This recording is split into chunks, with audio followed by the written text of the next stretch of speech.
What is going on, guys? This is Jim Kraft at the Facebook group Bell Around Pickers Lounge, and I'm here to talk with you about something that nobody really talks about, and I think it's a phrase that I may have even coined myself, called packaging theater.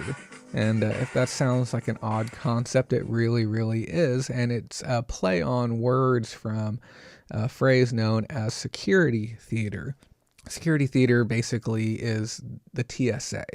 It's the gatekeepers. It's the illusion of safety and security here domestically and abroad for people who are traveling on planes, but it makes everyone feel like things are safer, even though it's never been really proven to do any good. So how does that correlate to what I'm talking about today? It's called packaging theater, and it's something I've been teaching and preaching for the last, 3 or 4 years now, ever since the idea kind of dawned on me. But the concept is pretty simple.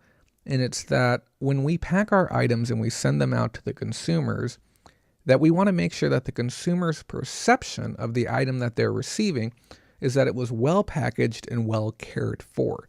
And there's a lot of ways to go about that, and that can be things simple as using a high quality box. It's very rigid, opposed to using a recycled box that has a lot of compression to it.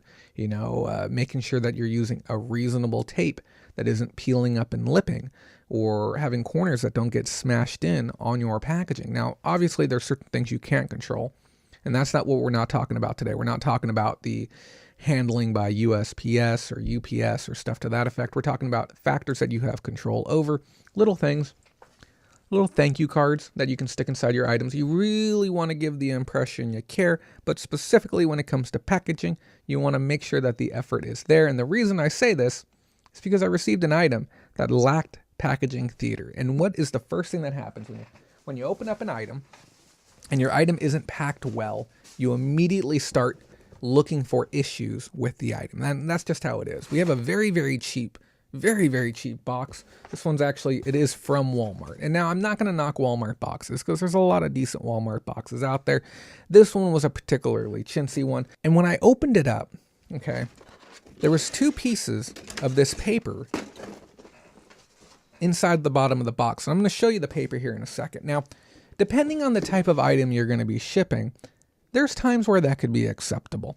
If I was ordering bags of sand, for instance, or if I was ordering, nuts and bolts, things that aren't going to break, things that aren't things of concern, okay?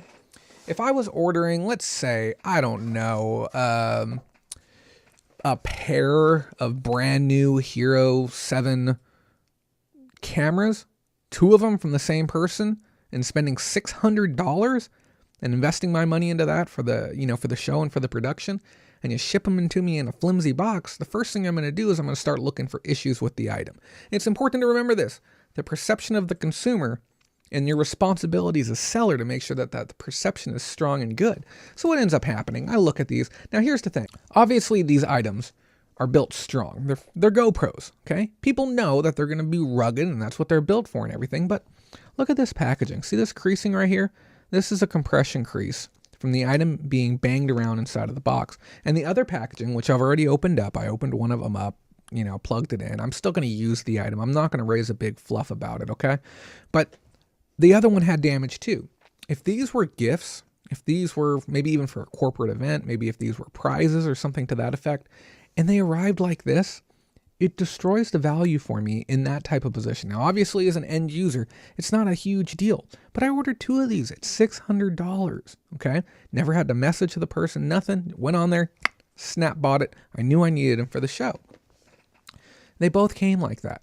And I thought to myself, I'm like, okay, let's take a better look at the packaging. Like I said, there's 2 pieces of this paper in there. Now, the items, they're fine, okay? But if I was given the perception that effort went into it and then they were damaged, would I be as upset? Let's say they were wrapped in 1 layer of bubble wrap, 2 layers of bubble wrap, 2 layers with a sticker even, okay? 2 layers and a bunch of tape after that. Any level of visual effort is what we would consider packaging theater. So if we have the bubble wrap and a couple layers of tissue paper, maybe we got the little eBay sticker on there as well, the illusion, that effort was placed into it, even if we know we have a specific item, let's say a stuffed animal, for instance.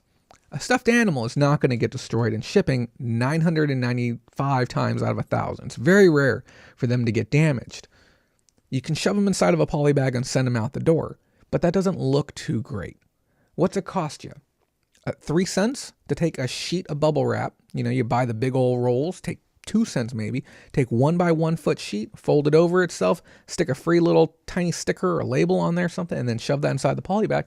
The perception of the consumer is going to be that you spent additional effort to ensure that their item got there and it got there looking good. Now, I don't want to drone on this forever. You guys get the idea. You guys are smart people, okay? Here's the front half. Wait for this. Here's the back half. Thank you, Chevron. We appreciate your patronage. Please drive carefully. This is a floor mat, okay? This is one of those temporary floor mats that they put on the ground so that way you don't have the employees' shoes with grease put stains on the bottom of the floorboard inside of your car. 2 of these were used in a cheap box. The total expense, less than $1 on packaging material for a $600 sale. This is why people say, I'm going to shop on Amazon when it comes to buying high-end electronics. It's not just me, it's a lot of resellers. And I've talked with them. We predominantly shop on Amazon, so we don't get poor experiences like this. Remember, as an eBay seller, you're an ambassador for the brand. Do your best to make the brand look good. Invest a little bit into packaging theater. It can save you some negative feedbacks, save you some neutral feedbacks. Maybe even get you some positive messages. And no, I'm not going to leave a negative, and no, I'm not going to leave a neutral. But I am going to message the person, and I might even send them this video too. Thanks so much for watching, guys. If you enjoy this content, check out the links in the description. We got a big Sunday show coming up this Sunday as well. But because it's the internet and sometime in the future, I don't know which show you're going to be seeing next. But check out our Sunday show every Sunday, the Sunday Reseller Roundup, live at 5 p.m. Pacific Standard Time, where you can ask your questions on air and interact with a whole bunch of other resellers and maybe even win some cool prizes. See you next Sunday. Have a great day.